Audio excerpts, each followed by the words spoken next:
Kurtuba Camii'ne devam edelim o zaman.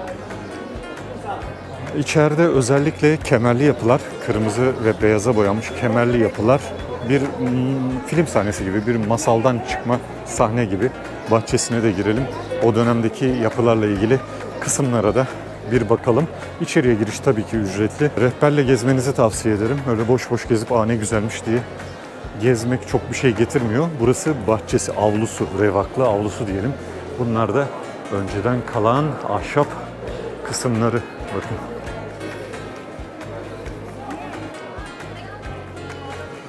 Tabii ki çok etkileyici bir yer. Ve öylesine kalabalık bir saatte geldik ki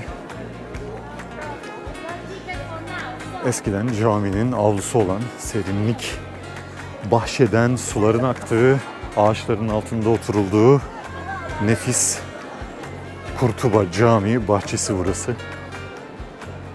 Ve ben yaklaşık 13-14 yıldır, fazladır herhalde 15 yıldır, çeşitli zamanlarda burayı görme şansına eriştim. Çok da fazla oynamıyorlar. Çok da fazla güzelleştirmiyorlar, yenilemiyorlar. Sadece tarihi kısımlarla çok ilgileniyorlar. Ama onun dışında ambiyansı, en azından son 15 sene için söyleyeyim, çok bozduklarını söyleyemem. Bir tek ismini değiştirmekle ilgili bazı çalışmalar oldu.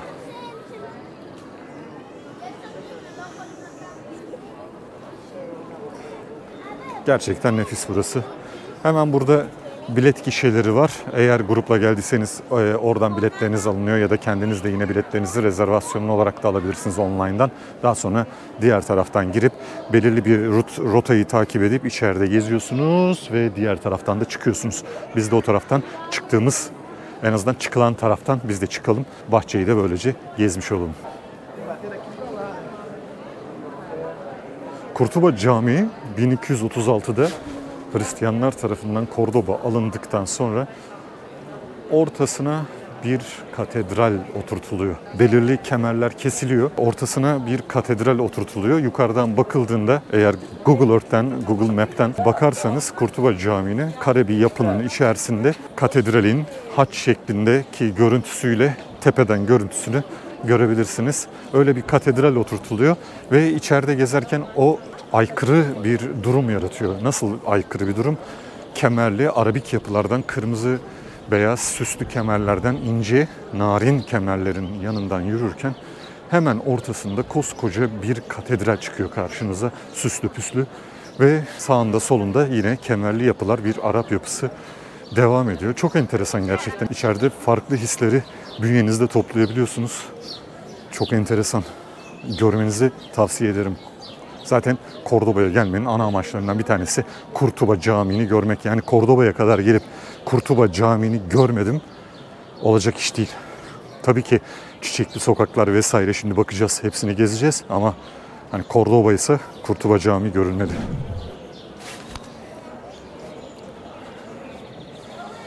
Evet, turlarını bitirenler de Mezgita'nın bu bölümünden dışarı çıkıyorlar ve sonra şehirde turlayabiliyorlar. Şehrin hemen en güzel yerlerinden bir tanesi yine Kordoba Camii'nin, yani Mezgita Katedrali'nin etrafı.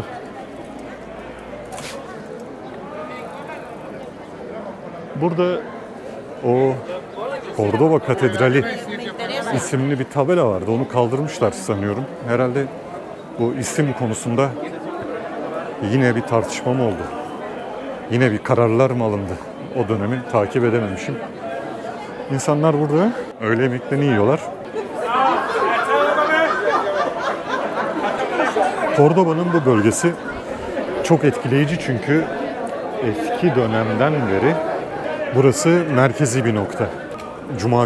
Cuma günleri Müslüman kesimin, topluluğun camiye gelmesinden faydalanmak isteyen bölge halkının ürünlerini satmak için Cuma gününü tercih edip buraya ürünlerini yığması Cuma pazarlarını ünlü yapmış Kordoba'da ve o dönemden beri bu etrafta çok fazla sayıda dükkan, pazar tezgahı vesaire kurulmuş. Kordoba Camii'nin buradaki bütün dış mekanlarında insanların gölgelenmek için, gölgesinden faydalanmak için o sıcak günlerde, ki çok sıcak oluyor gerçekten yaz aylarında burası, Endülüs bölgesinin birçok yeri gibi. Ve işte tam da o sırada insanlar burada gölgelerden faydalanmak için bu duvar diplerinde yatıp uyuyorlarmış, dinleniyorlarmış.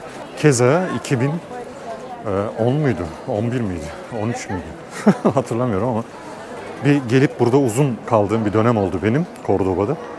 İşte o dönemde ben de burada gelip saatlerimi bu duvar diplerinde geçirmiştim. Nefisti. Bir daha yaparız belki. Burası da caminin hemen minaresinin ya da şimdiki Çan Kulesi'nin olduğu yerden görüntüsü.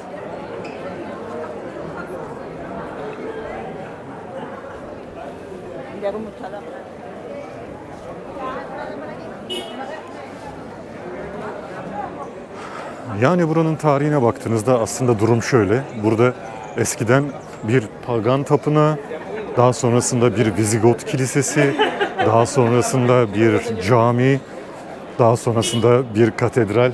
Yani hep ibadet edilen bir yer olmuş burası.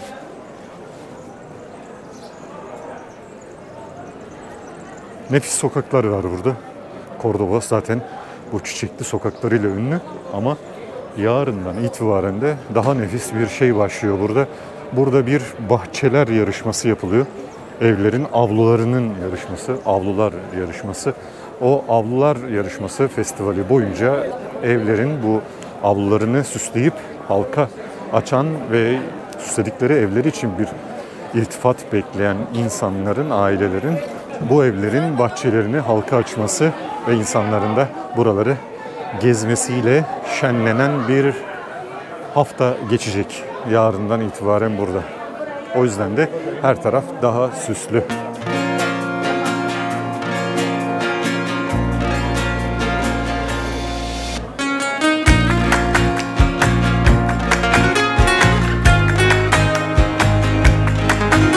Ve o ünlü çiçekli sokaklardan en yakın ve en ünlü olanı burası.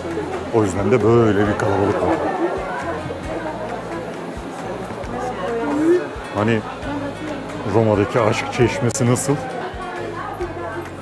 İşte burası da o resimlerde insandan arınmış bir şekilde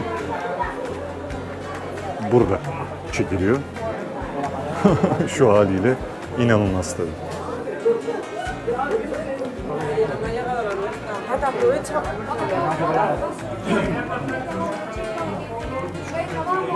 İnanılmaz bir şey. Échale un poquillo ahí. Ahora nosotros, behind this. Let's go. Remember your bags all the time.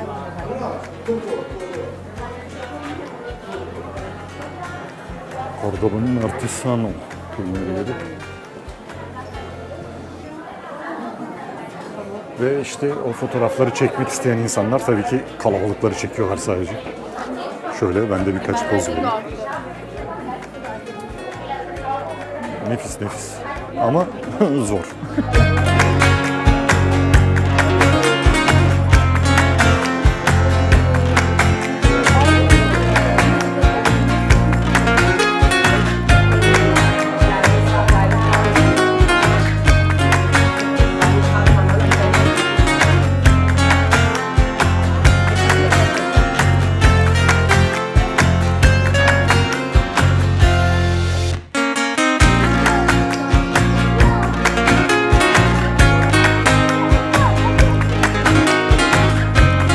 Cordoba'nın en ünlü sokakları tabii ki Yahudi mahalleleri yine. Döneminde Müslümanlar tarafından özellikle Juderia denilen bu mahallelerde Yahudilerin yaşadığı biliniyor. Yine bu dar sokaklarda ve Müslümanlarla birlikte. Çok fazla sayıda detay var. Cordoba'yı gezerken anlatacağız.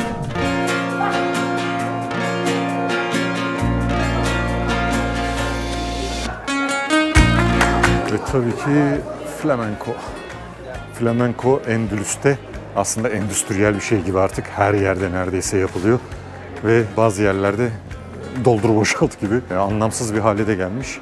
Bazı yerlerde de yemek sırasında yapılıyor gibi bir ön gösteri yapıyorlar ve sonra ya yemek çok pahalıya satılan bir yemek yerinde yapılabiliyor ya da yemek sonrasında yine orada satış yapılıp asıl gösteriye davet ediyorlar.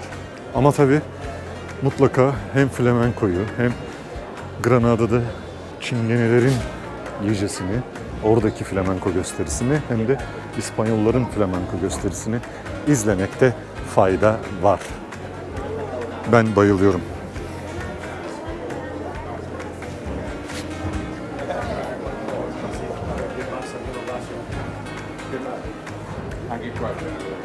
Cordoba'da anlatılacak çok şey var yine. Eğer bu eski şehir merkezinden çıkarsanız yukarıya doğru, Eskişehir merkezinden yukarıya doğru yeni yerlere doğru ilerlerseniz orada Roma döneminden kalma Roma tapınakları, Roma kazıları yer alıyor. Ayrıca şehrin modern yüzündeki meydanlarda çok eğlenceli, gece hayatı çok güzel. Hatta Cordoba'nın bu içerideki bölümünden bile daha iyi olduğunu söyleyebilirim. Yani herkes buraya kilitleniyor ama burası gündüz gezilecek bir yer. Tabii ki akşam üzeri, akşam yemekler vesaire için güzel yerler var. Ama yukarıda da Cordoba'nın gerçek merkezinde, yeni Cordoba'da diyelim, nefis mekanlar bulunuyor.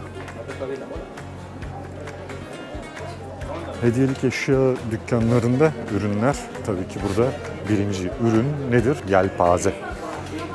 Çok fazla sayıda yelpaze çeşidi göreceksiniz. İspanya'ya özgü şeyler göreceksiniz.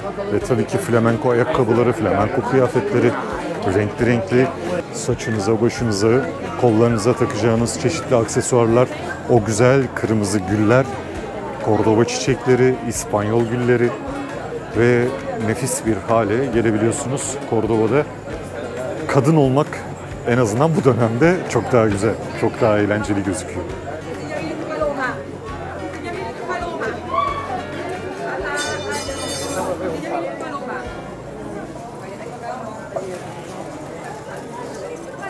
Yine tavsiyem, eğer Cordoba'nın içinde olursanız burada gezerken ana caddenin üzerindeki yerlerde değil, diğer yukarıya doğru olan taraflarda bir şeyler atıştırabilirsiniz. Hemen Mezquita ve çevresi bir tık daha pahalı.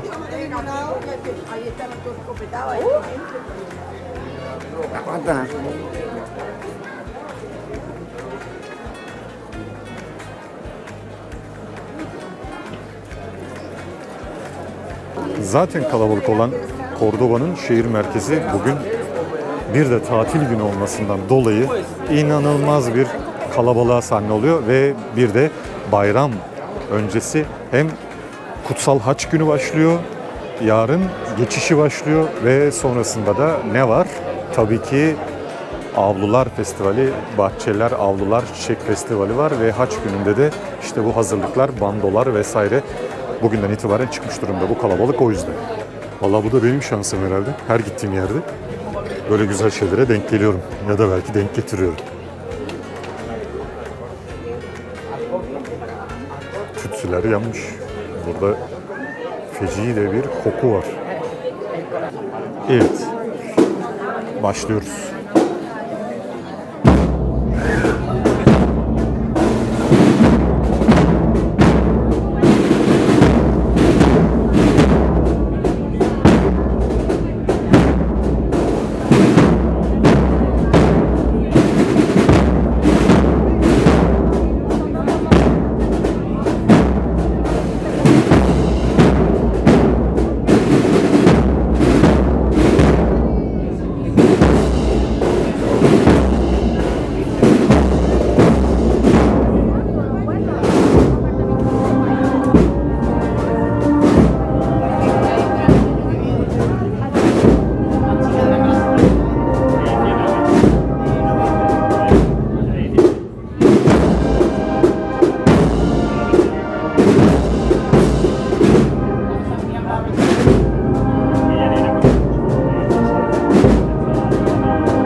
Evet. Hem bayram hem haç günü için yapılan törenler hem Avlular Festivali hem de turistik kalabalık. İyice Mahmutpaşa olmuş burası. Ama nefis görüntüler var gerçekten. Denk gelmek güzel oluyor böyle şeylere. Özellikle Nisan ve Mayıs ayları Endülüs'ü ziyaret etmek için en önemli aylar. Bunu hava şartları yüzünden söylemiyorum. Festivaller açısından söylüyorum. Eylül'de ve Ekim'de de festivaller var ama yazın da var. Keza Temmuz, Ağustos'ta bölge bölge değişiyor. Endülüs'te bu özellikle haç günleri ve işte Nisan festivalleri, Nisan bayramları diyelim, fuarları çok önemli. Çok güzel görüntüler sergiliyor. Gracias. Albucasis. Evet, burada çeşitli mahalleler var. Çeşitli özellik taşıyan evler var. Bunlar Endülüs evleri, Kordoba evleri. Hem havalandırmayla hem de içerideki konaklamayla ilgili bazı detaylar içeriyor.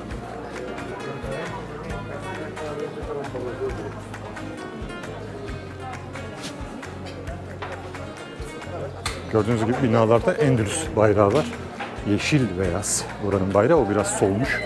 Turkuaz maviye dönmüş bir şekilde. Endülüs evleri özellikler taşıyor dedim. Bunlar havalandırmayla ilgili ve içerideki oturma düzenleriyle ilgili avlulardan oluşan özellikle Kordoba evleri hem de sıcak dönemlerde bu sıcaklıkların daha aza indirgenmesi, daha az hissedilmesi için evlerde bazı havalandırma tesisatları yapılmış, doğal klimalar yapılmış. Onları yine o tarz özellikler taşıyan evleri Kordoba'da gezerken görebiliyoruz. Yine bu Yahudi mahallesinin hemen bir köşesinde bir sinagog, eski bir sinagog yer alıyor.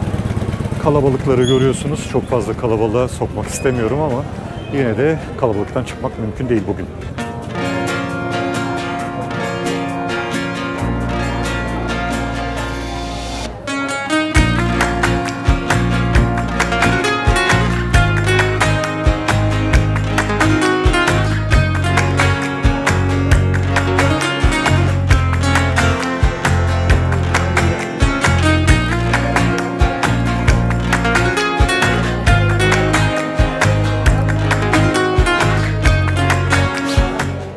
Dışarıdan bakıyor fiyatlara.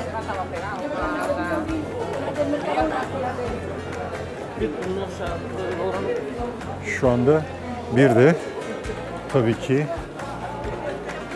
öğle vakti olduğu için burayı gezenler, gezmeye gelenler, ziyaretçiler bir de kafeteryaları, restoranları doldurmuş durumda. Böyle dışarıda keyif yapmak çok güzel boş vakitlerinde Endülüs'te. Ama bu kalabalığın altında insanların bu geçiş yerinde böyle bir şeyler içmekten de hiç hoşlanmıyorum. Sangria bakın farklı şekilde sunuluyor yine burada. Değişik bardakta diyelim, farklı şekilde değil. Ama onunla ilgili de bilgiler aktarırım. Bir yerde sangria söyler içeriz.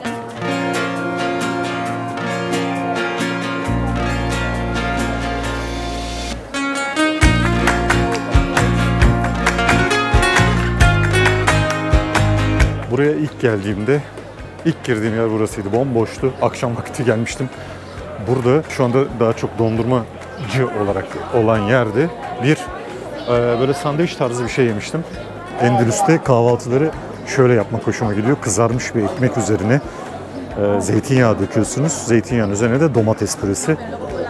Nefis oluyor. Yanında kahveyle, neden bilmiyorum ama kahveyle içiliyor. Çay bulamadığımızdan olsa gerek. Ama buradayken en hoşuma giden kahvaltılardan bir tanesi bu. Öğle yemeğinde de yenilebilir. Çok fazla turist grubu var. Ama bu mahalleler böyle bitmiyor. Arkaya doğru gittiğinizde o kadar fazla sayıda mahalle var ki ve şu aslında Mezquita'nın çevresindeki, katedralin çevresindeki birkaç mahalle böyle kalabalık. Ondan sonrakiler bomboş ve oralarda müthiş fotoğraflar çekme imkanınız var. Bu da Erkut Özen'den size bir ipucu, bir tüyo olsun. Hani burada tamam gezin, dolaşın ama daha sonrasında eğer kalabalıktan öte bir fotoğraf vesaire işine girecekseniz arka sokaklara gidin. Yukarıya doğru çıkılıyor. Biraz daha rampa gözüken, az bir rampa tabii, öyle çok yokuş değil. yukarısı olarak nitelendirebileceğim asıl meydana, şu andaki kent meydanlarından, yeni kent meydanlarından ya da Roma harabelerine doğru giderseniz, çünkü orada eski kent meydanı da var. Yine Cordoba'nın klasik İspanyol meydanlarından o meydana doğru giderken bir dolu sokaktan geçeceksiniz, bir dolu çiçekli ev göreceksiniz. Keza bir yer daha var. Eğer Cordoba'da butik bir tur yaparsak, tabii Cordoba'da konaklamamız olursa bana hatırlatın, benimle gelen olursa sizi oraya götüreyim. Sürpriz canım, o kadar da kendimize saklayalım. Neden saklıyoruz? Çünkü bu kadar bilgi anlatıyoruz, onu yapıyoruz, bunu yapıyoruz. İnsanlar geliyor, geziyor. Teşekkür eden ya da alta yorum yazan ya da beğen tuşuna basan ya da abone olanları tenzih ediyorum. Onlar bizim ailemizden. Ama çok fazla faydalanıp bir tık beğen tuşuna bile basmayan bir dolu izleyici var. Bu sefer de hevesim kaçıyor yani. Bakın eski tarzdaki o dışarıda yapılan töreni burada bir canlandırmışlar. Mezquita Katedrali girişi ve bununla ilgili de çok güzel bir gösteri oluyor burada. Gösteri diyorum ben aslında ama bir manevi detaylar içeren bir ritüel.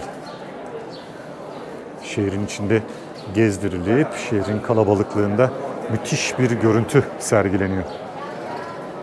Ve Mezquita Katedral, mescit, cami katedral anlamına da geliyor. Bizim deyimimizle.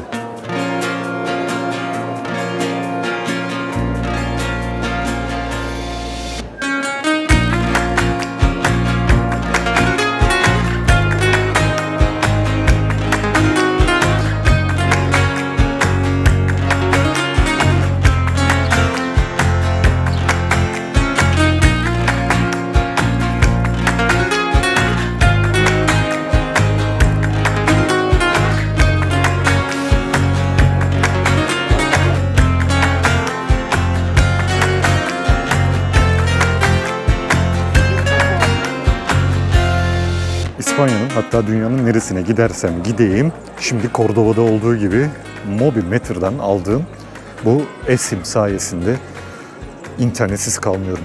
İnanılmaz yerlere gittim, bir görseniz. Şimdi şehir merkezinde sayılırım ama dağ başlarında, köylerde, kırsal kesimde, şehir merkezlerinde her yerde internet data attı. Hem de bu fiyata inanılmaz bir şey. Mobimetter bir pazar yeri, bütün eSIM'lerle ilgili en iyi teklifleri bulabileceğiniz nefis bir yer. Cordoba'da da İspanya'nın her yerinde olduğu gibi, hatta dünyanın her yerinde olduğu gibi Cordoba'da da işte bu fırsatı kullanıyorum. Her yerde internetim var.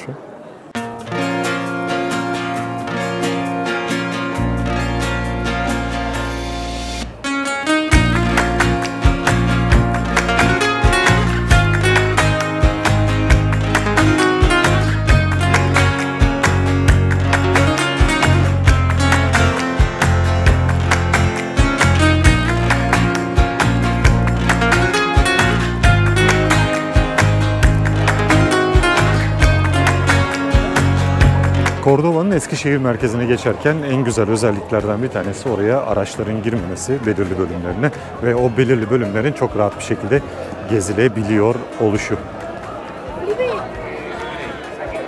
Şimdi buradan devam ederek yine hem Mezquita, cami katedral, hem bu değirmen, Real Alcazar, Katolik kralların Alcazarı, Cordoba Alcazarı önünden devam edelim.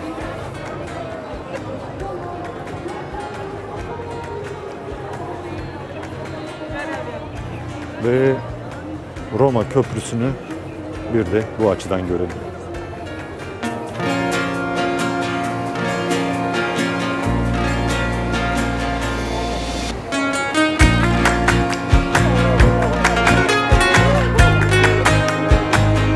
Burada nehrin aktığı yerde bir yeşillik var, görüyorsunuz. Düzenleme yapılmıyor çünkü orası da koruma alanı.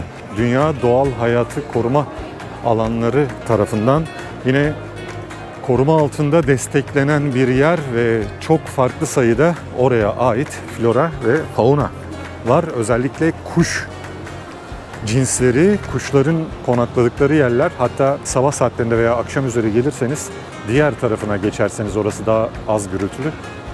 Kuşların o güzel sesleriyle, ki ilgileniyorsanız seslerinden çok güzel ayırt edilebiliyor biliyorsunuz. ve gerçekten farklı bir dünyaya kavuşuyorsunuz. O yüzden hiç ellenmiyor burası. Böyle bakımsız gözüküyor ama tamamen doğal hayat olduğu için.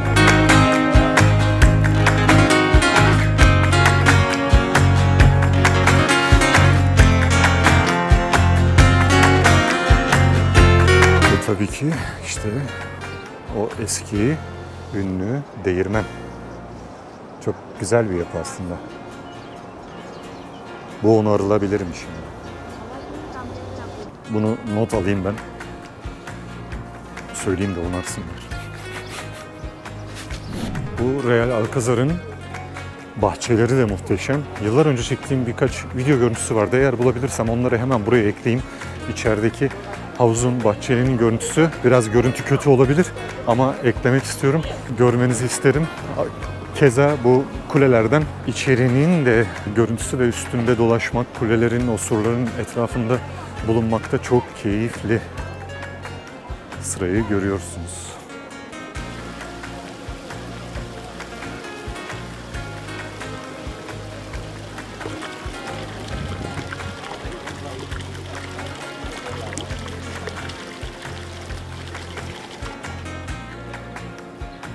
Bu arada bazı günler için gündüzlü ve geceli olarak satılıyor biletler. Gündüz biletine eklenen çok cüzi bir ücretle, kimi zaman da ücretsiz bir şekilde gece bu duvarların üzerine yansıtılarak yapılan hikaye ve gece ışıklandırılmış şekliyle o su ve ışık oyunlarıyla özellikle bahçenin ve havuzun, fıskiyelerin güzelliğini seyredebiliyorsunuz. Buraya geldiğinizde aklınızda olsun, Cordoba'da kalmak lazım. Zaten eğer ben her zaman söylüyorum hani isminde büyük olan hiçbir tura gitmeyin diyorum ki gidenler ne dediğimi, ne demek istediğimi çok net anlıyorlardır. İsminde büyük olan, Büyük İspanya, Büyük İtalya, Büyük Balkanlar falan gibi turlarda aslında sadece bakıyorsunuz, oradan geçiyorsunuz. Bir yerleri yaşamıyorsunuz. Siz yaşadığınızı zannediyorsunuz. Çünkü çok fazla fotoğraf, video vesaire içerik, görsel malzeme topluyorsunuz ama aslında çok da fazla anı toplamıyorsunuz buralarda. Çünkü normal turlar, atıyorum Cordoba için söyleyelim, burası için söyleyelim, burada 2 saat, 3 saat kalıyor. Şehir merkezinin normal o dediğim meydanı, Cordoba'nın diğer kendi meydanını, modern meydanını ve İspanyol kentlerine özgü olan kendi klasik meydanını çok gören yok o turlara katılıp. Yine burayı, Real Alcázar'ı gezen veya gece yine orayı gezen çok insan yok. Bu nedenle de bir ülkeyi yaşamak, bir şehri gezmek istiyorsanız zaman ve para harcanmak durumunda. Her yeri gezeyim, her yeri göreyimle çok bir şey görmediğinizi ısrarla her yerde söylemeye devam edeceğim.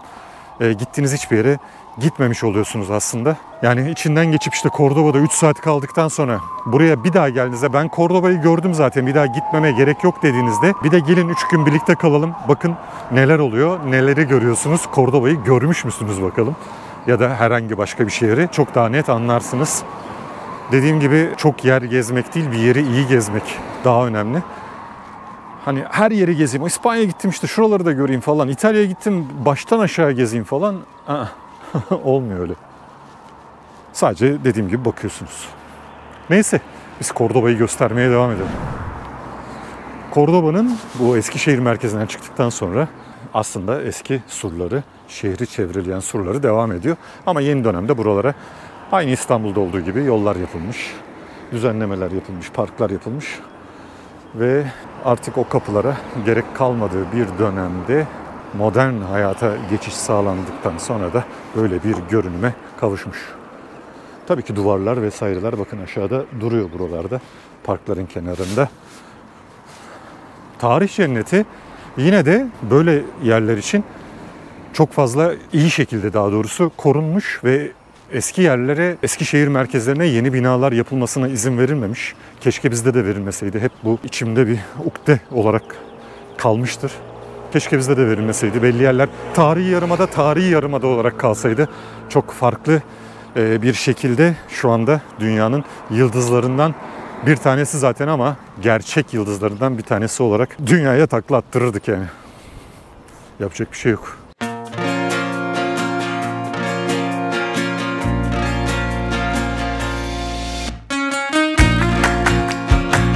Ve işte bu biraz önce bakın bir şeyler, otlar uzatıyorlar. Bu vatandaşları buraları gezerken kendinizden uzak tutmanızda fayda var.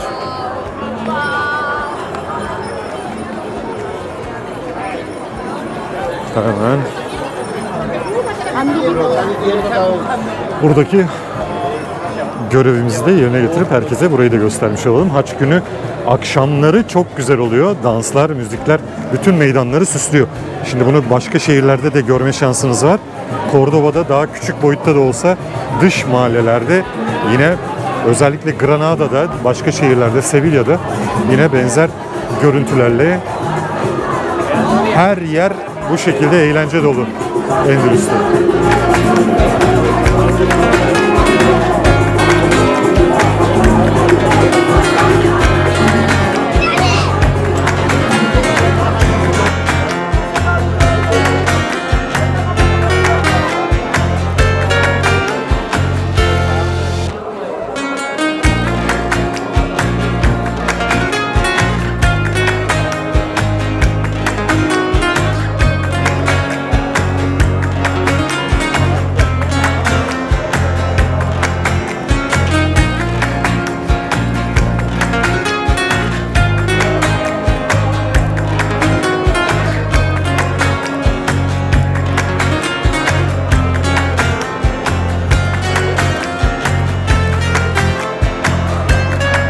Cordoba'da aslında görülecek birkaç nokta daha var. Onlardan bir tanesi ünlü bir İspanyol yazarının, Cervantes'in ünlü romanı Don Quixote'da geçen bir sahneyle ilintili. Onu da yine butik bir turda Cordoba'ya gelirsek, burada konaklama yaparsak, burada birkaç gün ya da bu bölgede birkaç günden fazla harcayacaksak gösterme şansım olur. Hikayesiyle birlikte benim ilgimi çeken yerlerden bir tanesi orası. Cervantes'le ilgili, onun İstanbul'a gelişiyle ilgili, bu Kılıç Ali Paşa Camii'nde çalışmasıyla ilgili bir efsane var biliyorsunuz. Onunla ilgili bölümü de ben bir yerde anlatmıştım. Bir videoda anlatmıştım. O videoyu da hemen yine buralara ekleyeyim ki o videoyu da bir seyredin bakalım. Cervantes'le ilgili de birkaç bilgi sahibi daha olalım. Biz Guadalquivir'den Cordoba'ya veda ederken Eskişehir merkezine Roma Köprüsü'nden geçerek yolumuza koyulalım. Peki Cordoba videosu için ne yapıyoruz? Yine her zaman olduğu gibi bu videoyu hemen şu anda durdurup beğen tuşuna basıyoruz. Kanala henüz abone olmayanlar varsa abone oluyorlar ve ne yapıyoruz? Birkaç kelam da olsa yorum yapıyoruz ki kocaman bir aile olmaya, yeni fertler kazanmaya devam edelim ve birlikte dünyaları gezelim. Ben Erkut Özen, Cordoba'dayız.